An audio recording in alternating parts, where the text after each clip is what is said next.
Let's talk about that most accurate forecast now. I feel like people are going to be a little torn today because it's finally going to be a little bit warmer than we've seen these past couple of days, but it's not going to be as clear. It's going to look more cloudy and kind of that weather I feel like that just mentally makes you want to stay indoors. Kind of feels like winter. Or looks more like I mean, winter, it's finally gotten here, yeah. I think. In fact, fall finally arrived to my neighborhood. The leaves finally turned this week. Yep, that's what happens here in Arizona. So here's what we're looking at for today.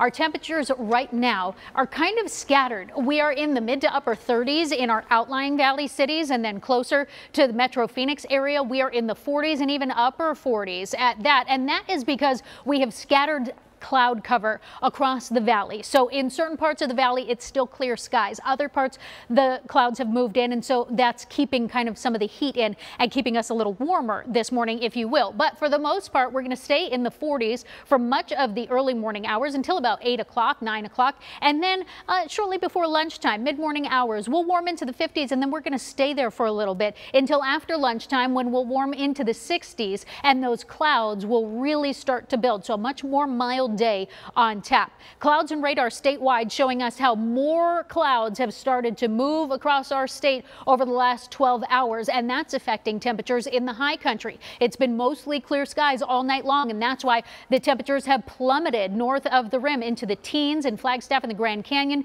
single digits in our northeastern corners of the state. Southern Arizona, though, is where we've seen more of that cloud cover, so temperatures are still in the low to mid 40s at this time. Here's a look at the warm up for today, though. We're looking at upper 50s, low 60s for southern Arizona. It'll be in the upper 60s in Tucson, mid 50s for Safford and Globe, as well as Sedona. And then when you cross over the rim there and into the White Mountains, that's when we get cooler, of course, into the low 40s, mid 40s in Flagstaff. Now, for the East Valley for today, temperatures are finally getting a little closer to what the average should be for this time of year, which is 66. So we're going to be at 64 in Chandler and Gilbert, as well as Queen Creek.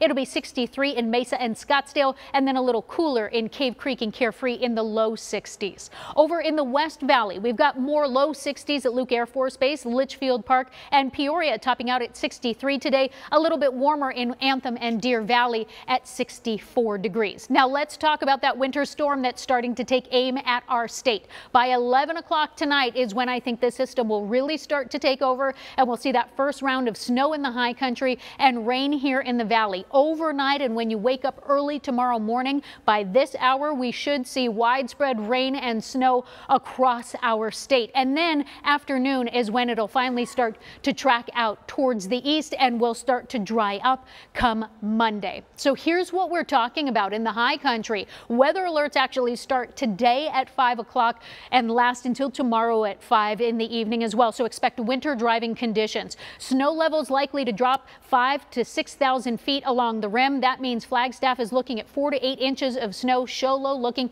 at 1 to 2 inches. So that's where the brunt of this system is going to come into play. Here in the valley, we are expecting rain chances late tonight into tomorrow. Your best bet for rain is going to be between midnight and noon tomorrow. And rainfall amounts, we're talking about 1/4 of an inch to 1/2 an inch here in the valley. So enjoy the dry weather for this afternoon while it lasts, because then those storm chances move in late tonight. We're calling tomorrow Weather Action Day because we expect that rain and snow statewide. Monday, we start to dry out, and then our temperatures start to warm up midweek back into the 70s before we already start eyeing our next storm system, bringing a 20% chance of rain back into the forecast Wednesday into Thursday.